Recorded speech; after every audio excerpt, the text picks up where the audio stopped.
3.5 years and they've gotten not so far. So we'll see what happens. But the other side can fight too. And they've proven that. Maybe it could be that Russia's a paper tiger. The Kremlin hits back and says that Russia's a big, powerful bear after US President Donald Trump accuses them of being a paper tiger, as he massively changed his mind about whether Ukraine could win back all its territory after the Russian invasion. What is going on? We'll explain on this episode of the BBC's daily news podcast, Newscast.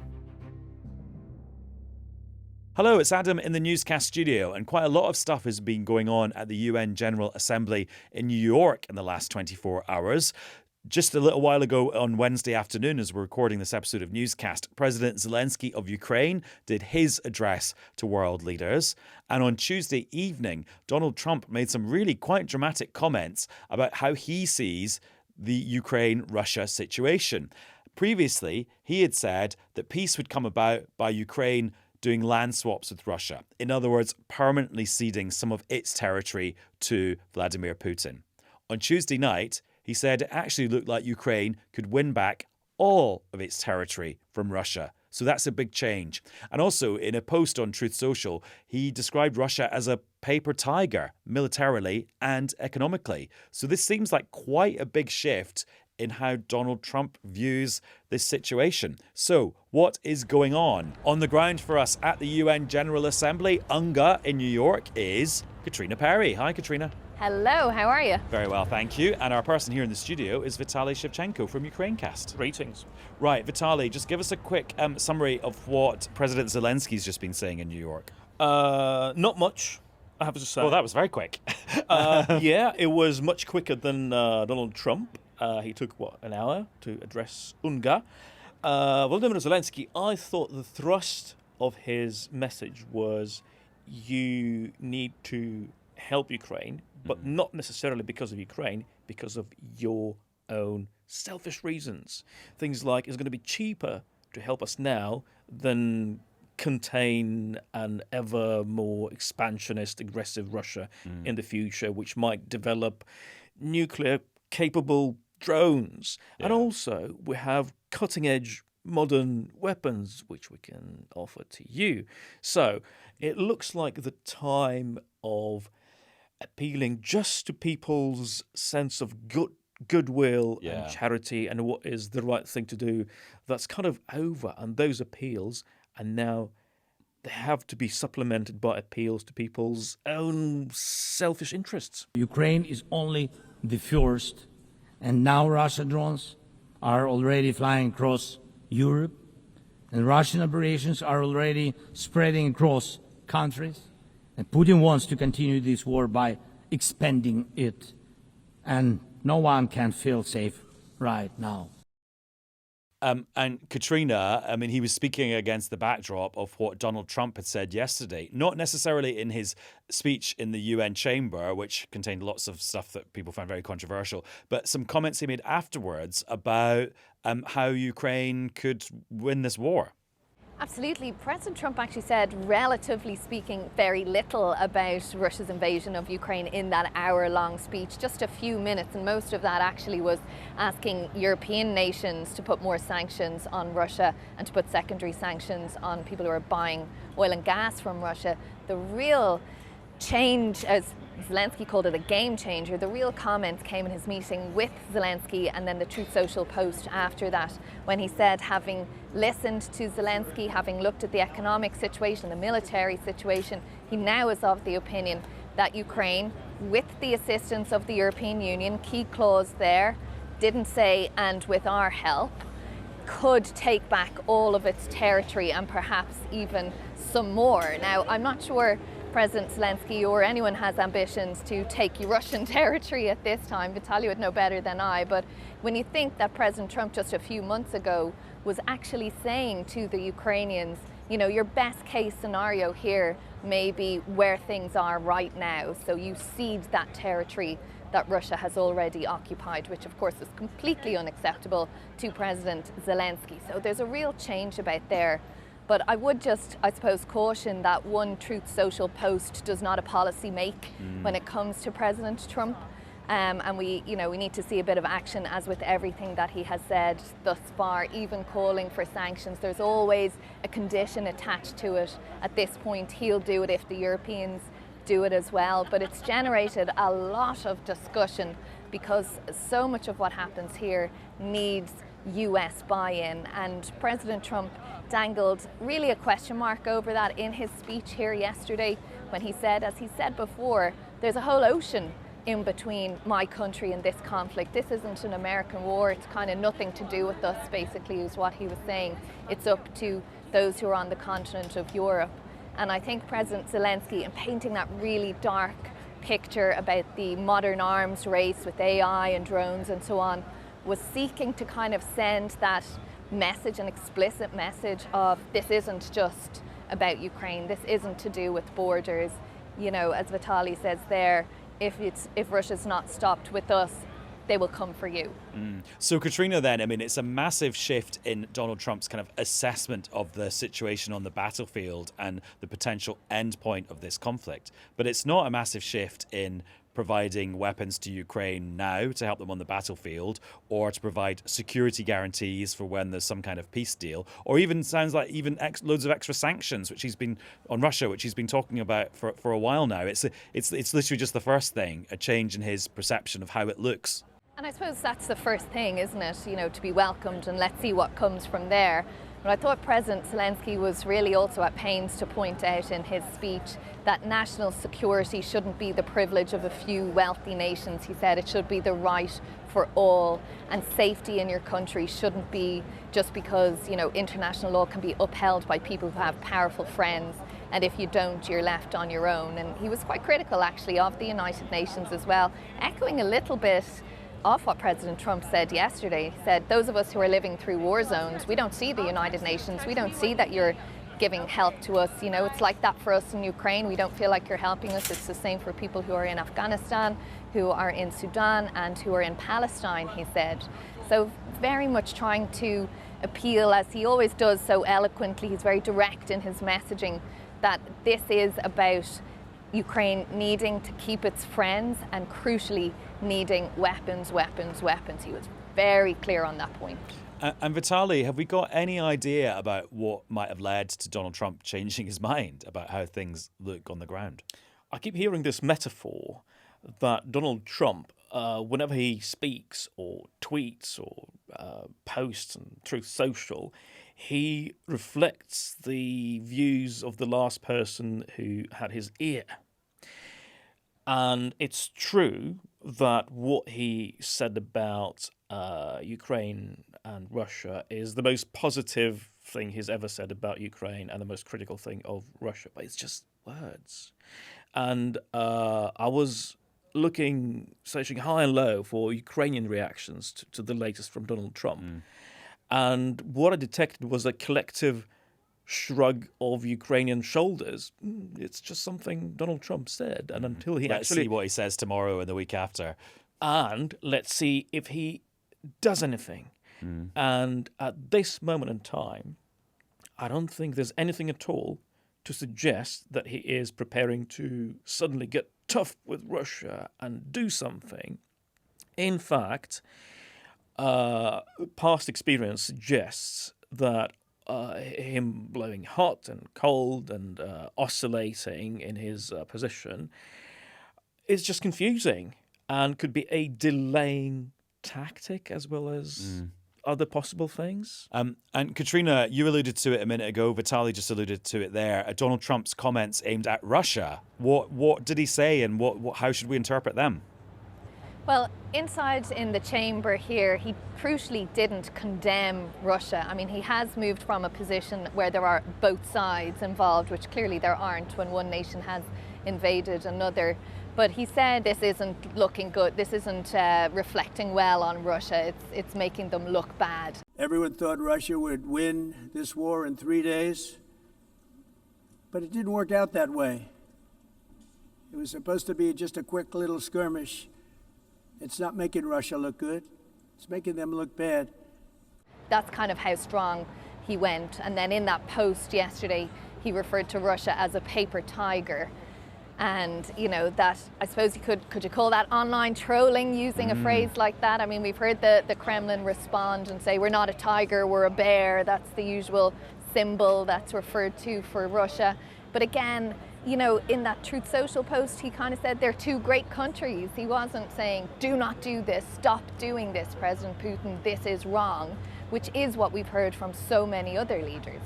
And Catriona, I know you've got to go, but just on another subject, Jimmy Kimmel being back on his late night slot on ABC. I mean, does this prove that actually the only thing that's as powerful as Donald Trump is viewer sentiment and celebrities threatening to not work on ABC or Disney anymore? Actually, there is a force out there that's as strong as President Trump. Yes, that would be the hopeful viewpoint of this. I stayed up last night to watch it, so dedicated am I. Well, it's 11:30, isn't it? Yeah. 11:35. Yeah, it's very late when you've been up since 5 in the morning, I can tell you. But it actually was a TV moment, because we've seen Stephen Colbert shows been cancelled, and he's not got this second chance. So it's a really unique moment that Jimmy Kimmel had to come back and do this. So it was a TV moment, but not everyone could see it. So the two distributors, Nexstar and Sinclair, said so ABC brings the show back, we're still not going to show it. So 25% of this country still couldn't see that program last night, and Jimmy Kimmel referred to it in his opening monologue when he, unashamedly stood up for the First Amendment, the right to free speech, free expression, said it's un-American to try and shut that down. He had a very direct attack on the president and also on the chairperson of the FCC, the regulator of TV shows here, Brendan Carr. He had Robert De Niro pretend to be him, riffing on that sort of mob boss theme that has come through actually from Senator Ted Cruz, who would not be Jimmy Kimmel's number one fan, but he was even critical, as many on the right have been, about what President Trump and the administration are trying to do here, really warning that if they succeed in doing that for the other side, as they would put it, when the other side are back in office, that they'll have a carte blanche to try and shut down those who have conservative viewpoints. And the point made time again is that's not what this country is built on. That's not what it stands for. So it's still very controversial. It's far from over yet. Of course, there was lots of sort of celebrations and commendations from the other late night show hosts as well. So it's just now what goes on from here, what's said in tonight's monologue, tomorrow night's monologue, and is it a case of just needling the president to a point to kind of provoke him into doing something else, or is there an effort to try and tone things down a little bit and get back to, funny political satire and see where that moves from here? But yeah, people power has worked. Jimmy Kimmel even said, I've got to read out a statement from Disney, and it was basically instructions how to reactivate your subscription to Disney Plus and Hulu, because so many people did that. So annoyed were they with the action from the parent company. But we don't know yet whether those distributors will reverse their decisions and actually let 25% of Americans watch this Jimmy Kimmel show who currently can't. Right, Catriona, I'm going to let you go and have a TV moment of your own because you're on the news channel in about 4 minutes. So break a leg with that. Okay, better go. Okay, talk soon. Thank you.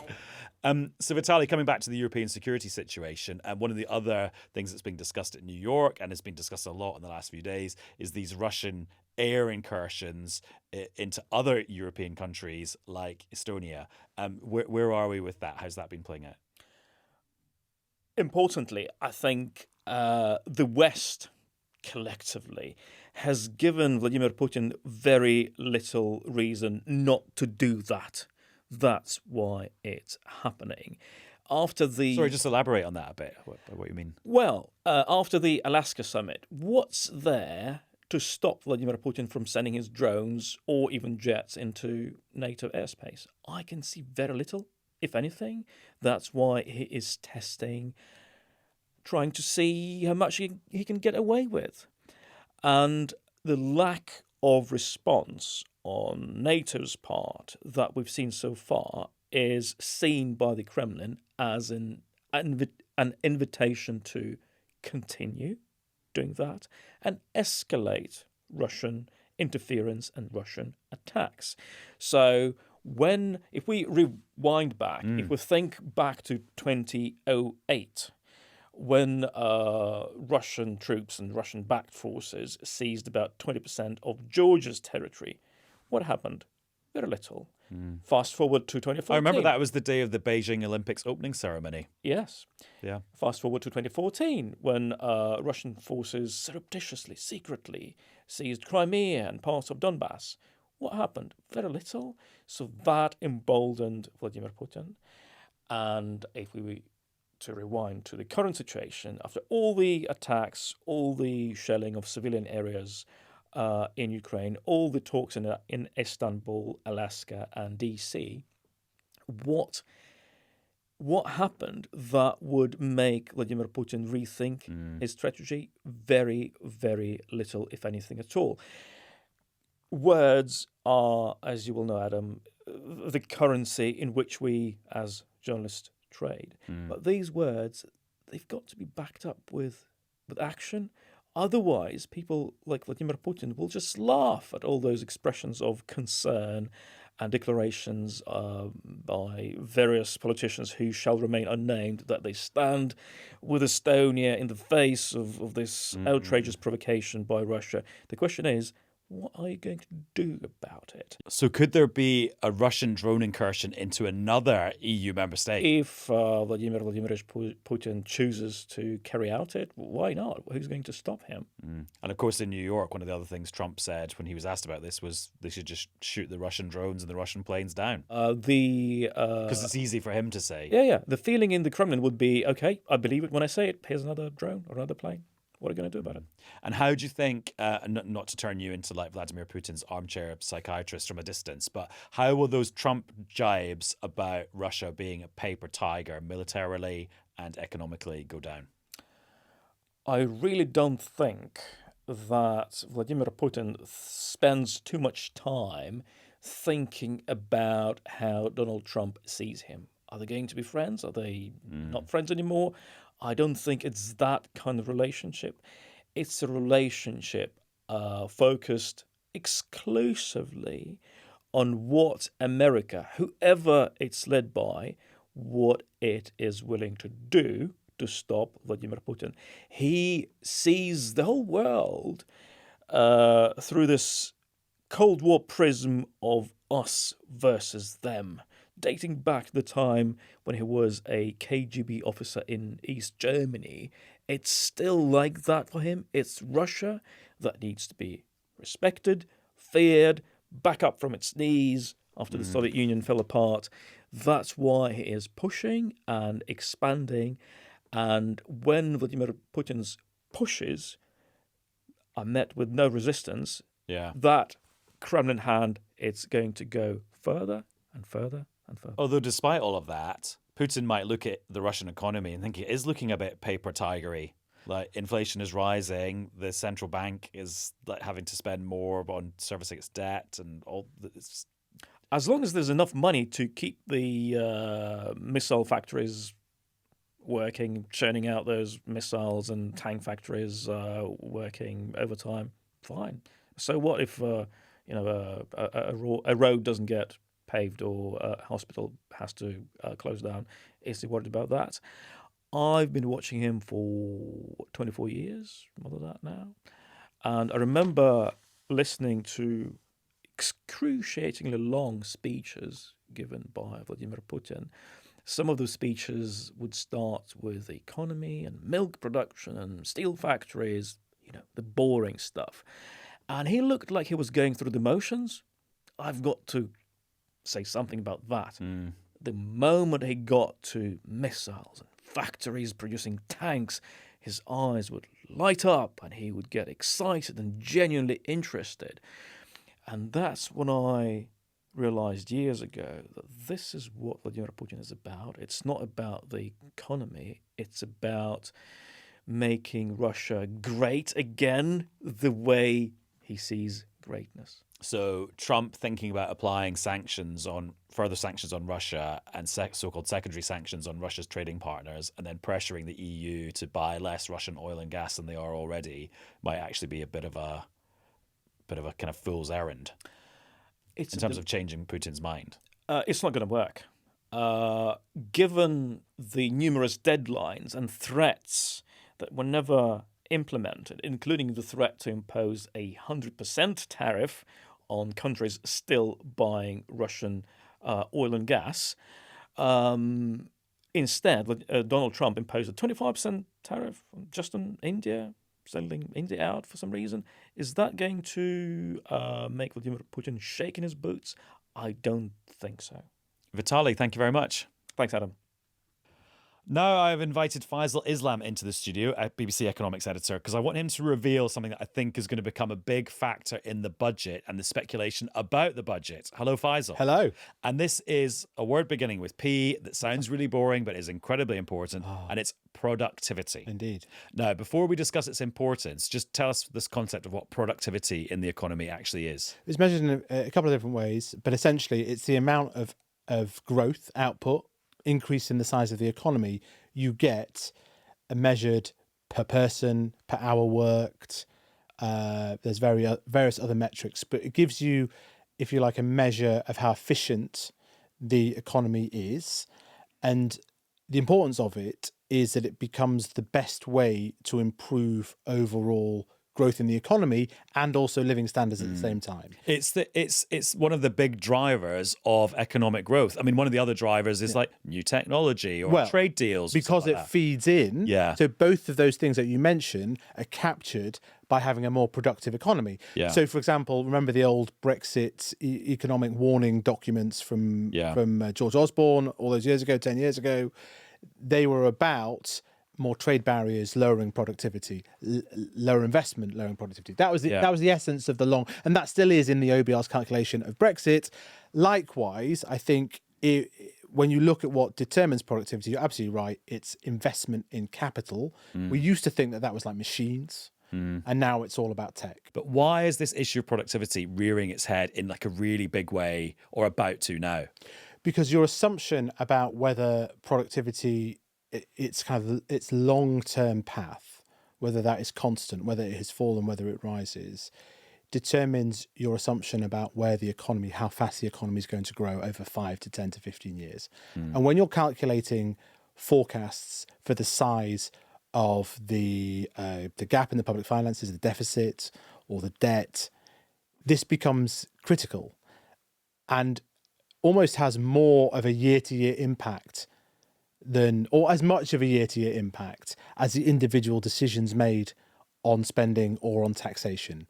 And indeed, what's happening now is actually perhaps the reverse of what I've just said, which is the extent to which an assumption about our productivity being lower than what we had thought or what the OBR had thought determines that therefore the gap in the public finances, and that gap is measured against Rachel Reeves' self-imposed rules on borrowing, becomes bigger and substantially so, and requires filling in some way and a set of decisions that she otherwise wouldn't have had to take. Well, yeah, and just to flash that out, because I went back to the OBR document that came out with the budget in the spring, and they basically say they've got two scenarios for like, one is lower productivity growth, and they say that if the economy follows that scenario, by 2029, 2030, it then is sort of 3.2% lower than they thought it might have been.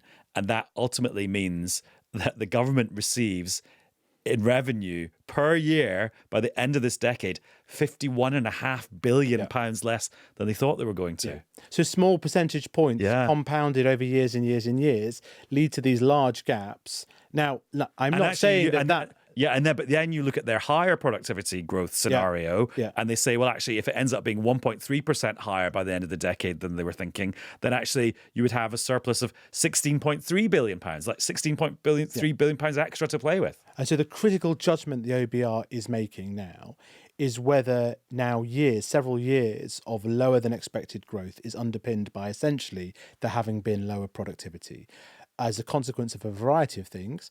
A sort of hangover from the financial crisis, the low investment generally at a time of political uncertainty. There's a bit of Brexit in there. There's a bit of prime ministers and chancellors, changing every week in there too.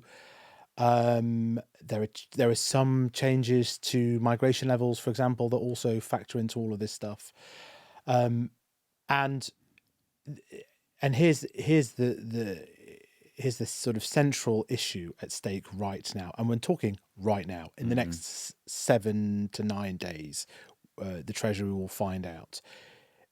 Other forecasters have downgraded their assumptions about underlying productivity in the UK, and therefore what will go over 5-10 years into the future.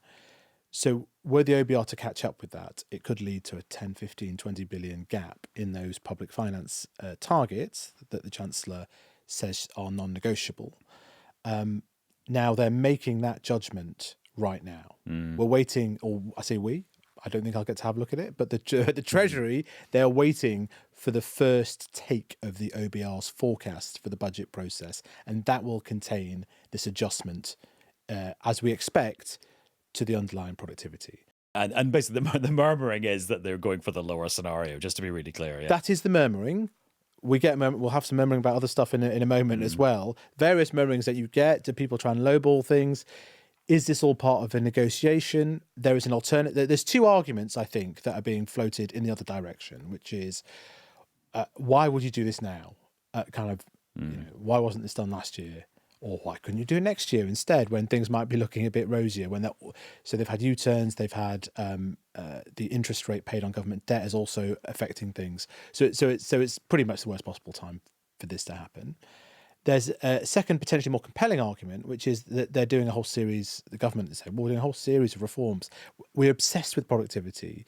You're going to hear the Chancellor talking about it incessantly and coming up with policies, not just in terms of planning, but in terms of trade and in terms of the tax system. This gets quite interesting, where they feel they can mount a compelling claim to be increasing productivity. Oh, and so Rachel Reeves would love it if the OBR then waited and took all of that into account and then worked out what in some way. could be. Well, and there's different versions of this. So that would be an extreme version of the argument. A different version is like, look, we're throwing the kitchen sink at productivity right now. Why don't you just hold off on this? Like, you don't need to do this. Don't especially need to do this year. You could have done it last year. You could do it next year. Maybe we just sort of hang fire, look at what is a concerted series of never before seen policies aimed, would be their argument, aimed at mitigating this fall in productivity, and then look at that in the round.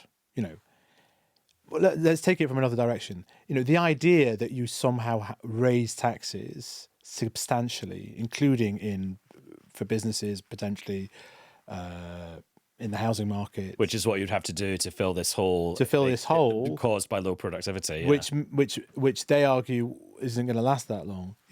That's a big call.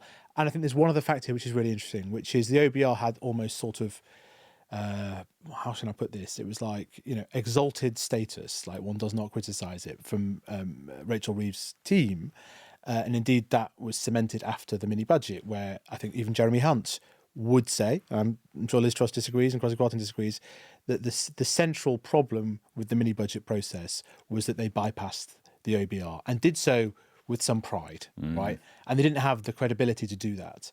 So she's made the OBR even more central and given it even more power.